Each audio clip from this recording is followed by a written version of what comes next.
निफाड तालुक्यातील कसबे सुकेने गावामध्ये 21 तारखेला सकाळच्या सुमारास कसबे सुकेने ग्रामपंचायतमध्ये एका कुटुंबानं घरपट्टी न भरल्याच्या वादातून ग्रामपंचायत कर्मचाऱ्यांशी शाब्दिक बाचाबाची झाल्यानंतर त्याचं रूपांतर हाणामारीत झाल्याचा प्रकार समोर आलाय।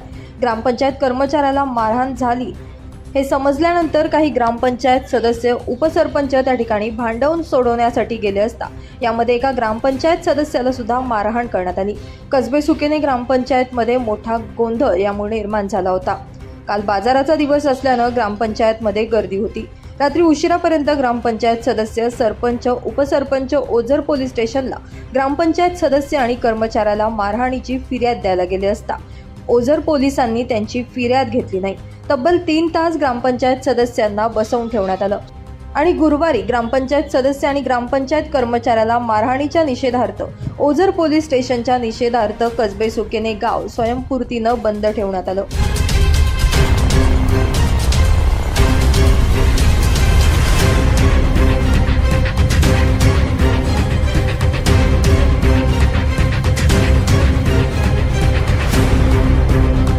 एक वेळेस नागरिक अन्याय सहन करत असून ओझर पोलीस स्टेशनची पायरी चढण्याची इच्छा नागरिकांची होत नाही, इतकी वाईट प्रतिमा पोलिसांची झाली आहे, अशी चर्चा नागरिकांमध्ये आहे।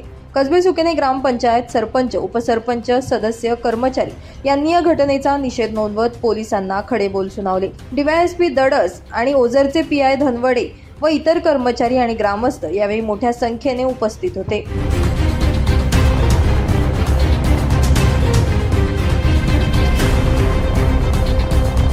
काल गावामध्ये म्हणजे आज आपण ही जी सभा घेतो या सभा म्हणजे थोडक्यात शांतता समितीची सभा आहे असं आपण गृहीत धरू आणि ग्रामसभाही आहे। काय होतं, काल गावामध्ये इथं कोणीतरी आलं, कर्मचाऱ्याला पुंडाला धक्काबुक्की केली, त्याला मारझोड केली, त्याच्यानंतर त्याचं कुटुंब आलं, त्यांनी सर्वांनी त्याला मारलं। त्याचं साक्षीदार ग्रामसेवकही होता। ग्रामसेवकाच्या समोर अशा पद्धतीने एखाद्या व्यक्तीवर, ग्रामपंचायतच्या शासकीय नोकरावर अशा पद्धतीने हल्ला होणं हे अतिशय गंभीर आणि चुकीचं आहे, कायदेशीरही गंभीर आहे। तरी असं होत असताना आपण कुठंतरी त्याला वेगळाच रंग देणं हे चुकीचं आहे। इथं काही आपल्या गावामध्ये हिंदू, मुस्लिम जे धर्म असतील, ज्या जाती असतील ते अतिशय सलोख्याचं वातावरण या गावात आहे आणि असं असतानाही केवळ कुठंतरी एखाद्या कुटुंबाला वाचवायचं किंवा एखाद्या व्यक्तीला वाचवायचं म्हणून जर असा जर HMचा किंवा हिंदू मुस्लिमचा असा जर प्रयत्न होत असेल तर अतिशय निषेधार्ह आहे। कारण ज्या माणसावर, ज्या व्यक्तीवर अन्याय झाला, ज्याला मारझोड झाली, त्याची कंप्लेंट पोलिसांनी घेणं गरजेचं होतं आणि समोरची व्यक्ती जर काही कुभांड करायला लागली तर त्याला दाबणं हेही पोलिसाचंच कर्तव्य होतं। अशा पद्धतीनं जर त्याला अजून प्रोत्साहन देणं आणि एखाद्या जातीचा, एखाद्या समाजाचा माणूस, व्यक्ती आणि कुटुंब येऊन आणि त्यांनी उत्स्फूर्ततेने पोलीस स्टेशनमध्ये दादागिरी करणं आणि पोलिसांनी थोडीशी चुप राहून आणि मूग घेऊन बसणं हे कुठंतरी कायद्याला धरून नाही आहे, कुठंतरी अन्यायकारक आहे। म्हणून आपण सर्वांनी आता साहेब तुमच्या माहितीसाठी सांगतो, इथं सर्व जाती धर्माचे लोक आलेले, इथं मुस्लिम किती लोक उभे राहा बरं मुस्लिम किती एवढे म्हणजे कोण नाही उभे राहा।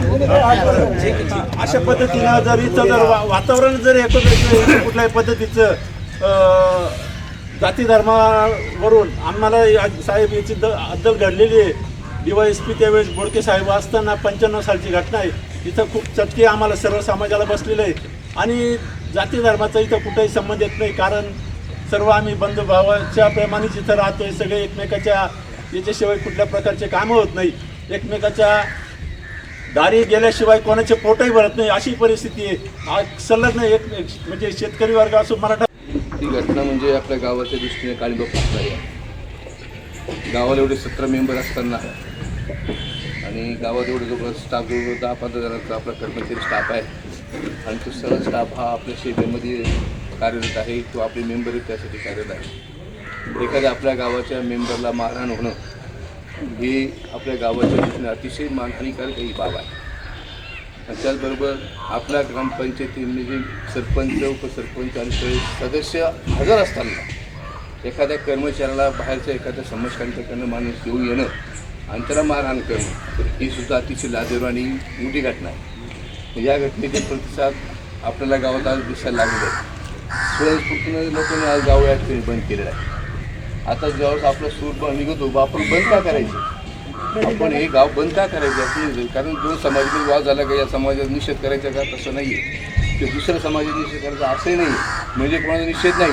निषेध कोणाचा करायचा तर आपल्याला पोलीस डिपार्टमेंटचा निषेध करायचा आहे. याचं कारण असं, ग्रामपंचायत ही प्रशासकीय कार्यालय आपलं गावाचं, प्रशासकीय कार्यालयामध्ये म्हणजे ते सरकारी ऑफिसच आहे. सरकारी ऑफिसमध्ये गावातले गुंडे येतात, कुणीतरी एक वाय झेड येतो, कोणत्या समाजाचा हा महत्त्वाचा विषय नाही, कुणीतरी येतो आणि त्या गावाच्या त्या ग्रामपंचायतीमध्ये म्हणजे त्या ग्रामदेवतेमध्ये एखाद्याला मारहाण करतं आणि अशा पद्धती घटना घडते. त्या ठिकाणी पोलिसांनी येऊन तातडीनं जबाब घ्यायला पाहिजे होते. त्या ठिकाणी तुम्ही एफ.आय.आर. दाखल करायला पाहिजे आणि जो काय पीडित आहे किंवा ज्याच्यावर जो अन्याय झालेला आहे त्याच्यावर सुद्धा तुम्ही त्याचे जबाब घ्यायला पाहिजे, पंचनामा करायला पाहिजे. पण तसं न घडता तुम्ही सगळ्या मेंबरला ओझरला बोलून सुद्धा तुम्ही एफ.आय.आर. दाखल केलेली नाही. उलट त्यांना हिंदू मुस्लिममध्ये कसं वाद तयार होईल अशा पद्धतीचं चित्र उभं केलं, पोलिसांनी उभं केलं, असं माझा दावा आहे, असा आपला आरोप आहे. म्हणून तुमचा निषेध म्हणून आपण ह्या ठिकाणी आज गाव बंद केलं. आणि अशा प्रकारे गाव तर बंद झालं, कर्मचाऱ्यांनी ग्रामपंचायत बंद केली. कर्मचाऱ्यांनी ग्रामपंचायतीला लॉक लावलेलं आहे. सगळं कामकाज सकाळपासून बंद आहे. म्हणजे आज गावात पाणीसुद्धा प्यायला नाही, स्वच्छता कर्मचारीसुद्धा स्वच्छता करायला नाही. इतर जे काही विधी इतर बाकीचे कामं करायला जे काही कर्मचारी फिरतात, कचरा गोळा करायला असेल बाकीच्या गोष्टी ते सुद्धा नाही. म्हणजे आपण एफ.आय.आर. दाखल केली नाही, जो गुन्हेगार आहे त्याला पकडण्यात आलं नाही आणि जो गुन्हेगाराला सोडून दिलं का असं वाटायला लागलं आणि ग्रामपंचायती गावाला वेटीत धरलं गेलं. पाणी नाही, हे नाही, याची जबाबदारी सगळी पोलीस डिपार्टमेंटची आहे असं माझं म्हणणं आहे.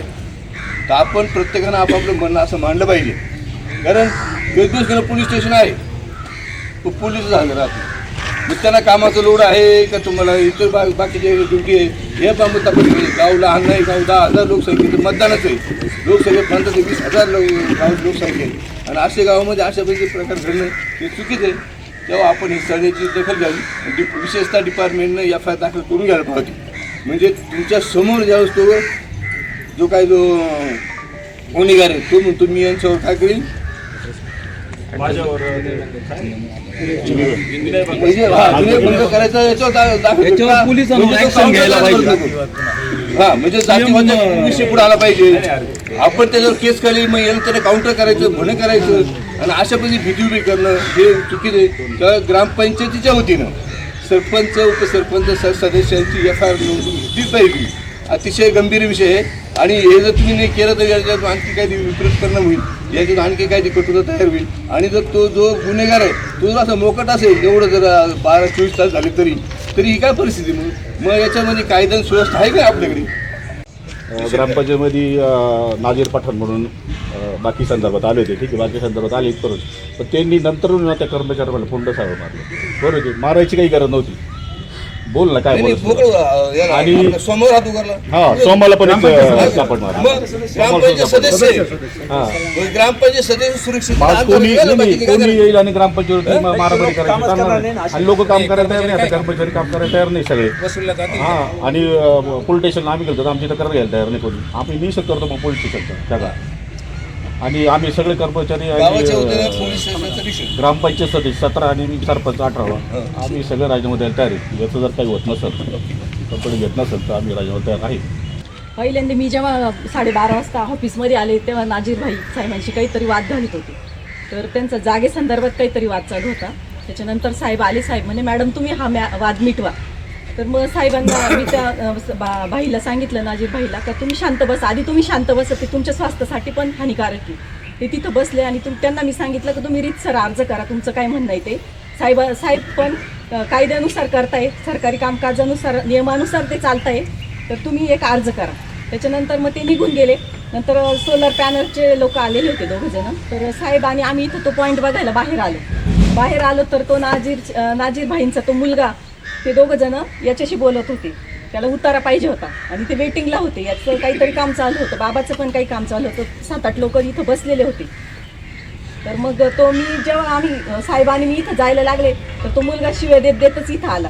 मग मी त्याला फोन चालू असताना म्हटलं की मला इथं आई बहिणीवरून शिव्या दिलेलं चालणार नाही, तो एकदम खालच्या स्तरावर याला शिव्या देत होता.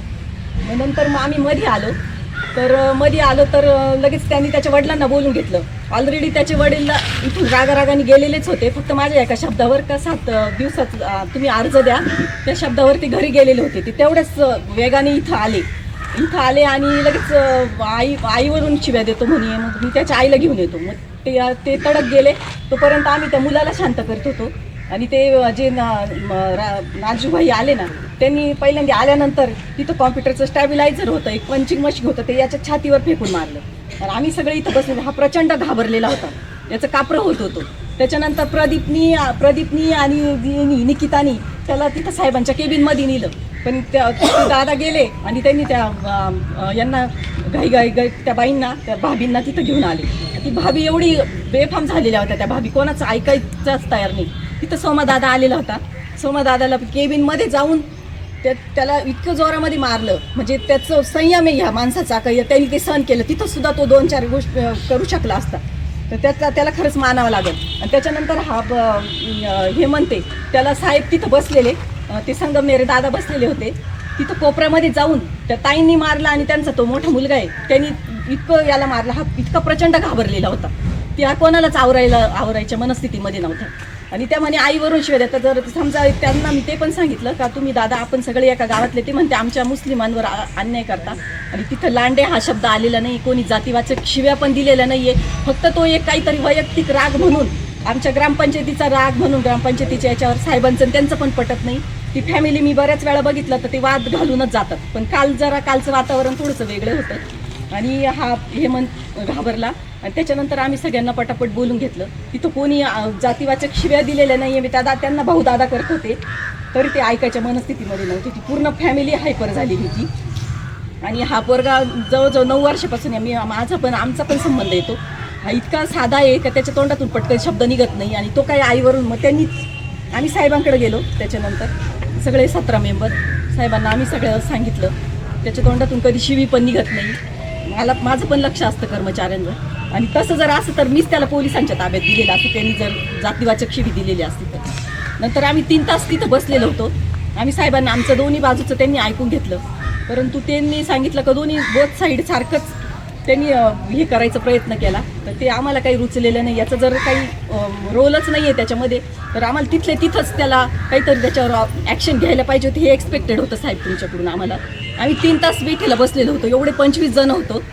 तर तुम्ही आम्हाला तुमच्यावरच, आमचा रोष तुमच्यावर आहे का असं. आम्ही सगळे मग तिथं लेडीज पण राहतात, बाकीच्या लेडीज राहतात, आम्ही प्रतिनिधी राहतो.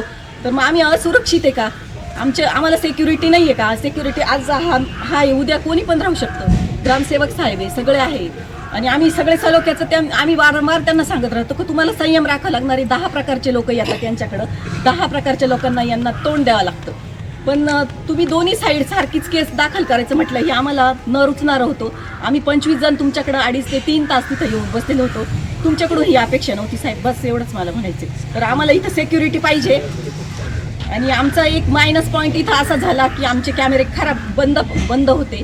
तिथं ते एवढे तुमच्यासमोर 3 जण आणि आम्ही 25 जण एका साईडला होतो. तर तिथं त्या बाईने डायरेक्ट दत्तावर विनयभंगाची केस, म्हणजे तिथं ते लगेच त्याच्यावर खोटी विनयभंगाची केस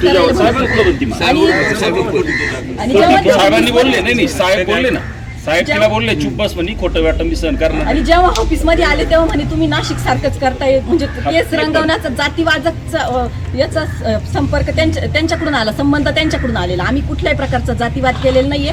आम्ही सगळ्या समाजाला सारखं धरतो. आता याच्याशी वाद घालणारे हिंदू जरी असला तरी आमची हीच ऍक्शन असते. आम्ही मुस्लिम म्हणून त्याच्यावर अन्याय करतो असं नाही, पण अन्याय याच्यावर झालेला आहे. यांनी कोणाकडं दाद मागायची? तर साहेब आम्हाला तुमच्याकडून ही अपेक्षा नव्हती. तुम्ही याच्यावर ऍक्शन घेतली नाही साहेब. तुम्ही काहीतरी ॲक्शन घ्यावी याच्यासाठी आम्ही हे आधी पूर्ण गाव, ही सफाई कामगार, हे सगळे लोक अहोरात्र राबत असतात लोकांसाठी.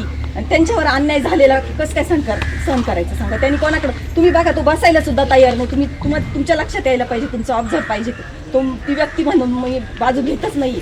बस एवढंच सांगा. पहिले पण आमच्या गावात असं वादग्रस्त वातावरण झालं. त्यावेळेस मी जे आमचे हिंदू बांधव आहेत आम्ही सगळे एकत्र बसलो आणि आम्ही असं ठरवलं याच्यात कोणी बी हिंदू मुसलमान करायचं नाही. ज्यांनी गुन्हा केला त्याच्यावर FIR करायची. आता जयपूरची चौकशी तुम्ही करा, कोण गुन्हेगार त्याच्यावर 100% कारवाई झालीच पाहिजे. आमचा तो कोणी असो त्याच्यावर कारवाई केली पाहिजे, या मताशी मी सहमत आहे. रिसिव्हिंग एंडमध्ये हा आलो बरोबर ना, इनजस्टिस झाले गावात, त्याला काहीतरी फेस करावं लागेल. त्याच्या तोंडी त्याची जी काही कंप्लेंट असेल ती आम्ही दाखल करून काही अडचण नाही आहे. आम्ही त्यानुसार प्रिव्हेंटिव्ह बॉन्ड लिहून घेतो, तो कुठे करणार नाही. असं झालं तर काय तो त्यानुसार जे काही कोर्टाच्या अटीशर्तीनुसार त्याला त्या पद्धतीने ट्रीट करता काय अडचण नाही. तर सगळ्या गोष्टी होतील. फक्त माझं एवढंच म्हणणं आहे की गाव बंद करून आपलं स्वतःचं नुकसान करतो. ऑलरेडी भरपूर देशाचं नुकसान होतंय, इकॉनॉमी ढासळते, लोकांना कामं नाही आहेत, एवढं सगळं हे होतंय. काल बदलापूरला वेगळी घटना घडलेली आहे. हे सगळ्या गोष्टी चाललेल्या आहेत. त्यात अजून आपलं गाव बंद राहिलं तर तेच जे काय आपल्या गावाची इकॉनॉमी आहे 10, 15, 20 लाख रुपये एका दिवसात जे उलाढाल होत असते ते बंद होते. तेवढं चालू असतं आम्ही गाव बंद केलं नाही बरोबर की नाही? नाही ऐकून घ्या. माझं असं म्हणणं आहे की प्रत्येक गोष्टीला आहे ना, प्रत्येक गोष्टीला लिगल पर्याय असतात, ऑप्शन असतात. तर ते तुम्ही बघा. तर त्या ऑप्शनचा जर वापर केला तर. ब्युरो रिपोर्ट, नाशिक माझा न्यूज, ओझर.